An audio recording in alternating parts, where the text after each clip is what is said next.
చట్టాన్ని అరికట్టాలి, ఫీజుల దోపిడీని అరికట్టాలి, ఫీజుల దోపిడీని రద్దు చేయాలి, అనుమతి లేని కార్పొరేట్ సీట్లను వెంటనే రద్దు చేయాలి, అనుమతి లేని కార్పొరేట్ సీట్లను వెంటనే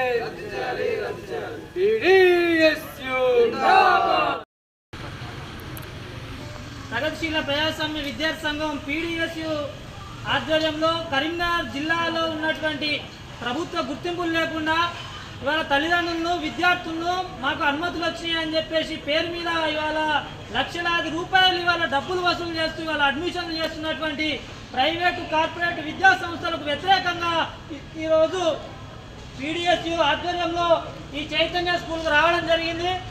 వచ్చి స్కూల్ను మూసేయడం జరిగింది. ప్రధానంగా చైతన్య విద్యా సంస్థలు వాళ్ళ తెలంగాణ రాష్ట్ర వ్యాప్తంగా ప్రభుత్వ అనుమతులు రాకముందే వాళ్ళ కోట్లాది రూపాయల విద్యా వ్యాపారం చేస్తున్నటువంటి ఒక పరిస్థితి ఉంది.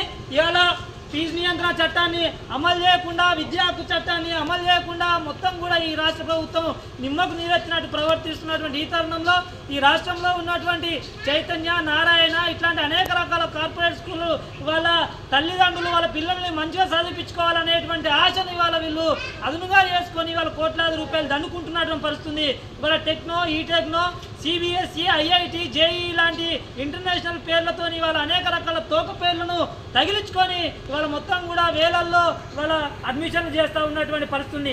ఇంత జరిగినా కూడా రాష్ట్ర ప్రభుత్వం కరీంనగర్ డిఓ స్పందించకపోవడం విడ్డూరంగా ఉంది. కనీసంగా కరీంనగర్లో ఇక్కడ నడుస్తున్నటువంటి పాఠశాలకు గుర్తింపు వచ్చిందా, అసలు ఇక్కడ పాఠశాల ఉందా లేదా అనేటువంటి విషయం ఇక్కడ ఉన్నటువంటి డిఓకు, ఎంఈఓకు తెలియకపోవడం చాలా విడ్డూరంగా ఉంది అనేటువంటి విషయాన్ని పీడీఎస్గా మేము ఎంఈఓ, డిఓ గారికి తెలియజేస్తా ఉన్నాం.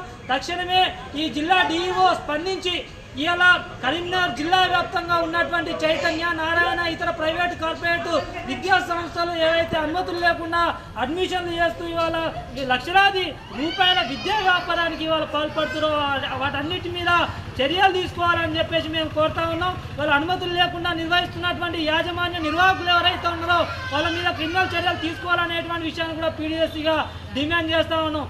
డిఈఓ స్పందించకపోతే, ఈ వారం రోజులలో డిఈఓ అనుమతులు లేకుండా నడుపుతున్నటువంటి స్కూళ్లను మూసేయకపోతే పీడీఎస్గా అన్ని విద్యా సంస్థల మీద భౌతిక దాడులకు పూనుకుంటామనేటువంటి విషయాన్ని తెలియజేస్తా ఉన్నాం. దీనికి పూర్తి బాధ్యత ఈ జిల్లా డిఓ గారే తీసుకోవాల్సినటువంటి అవసరం వస్తుంది అనేటువంటి విషయాన్ని కూడా ఈ సందర్భంగా తెలియజేస్తా ఉన్నాం.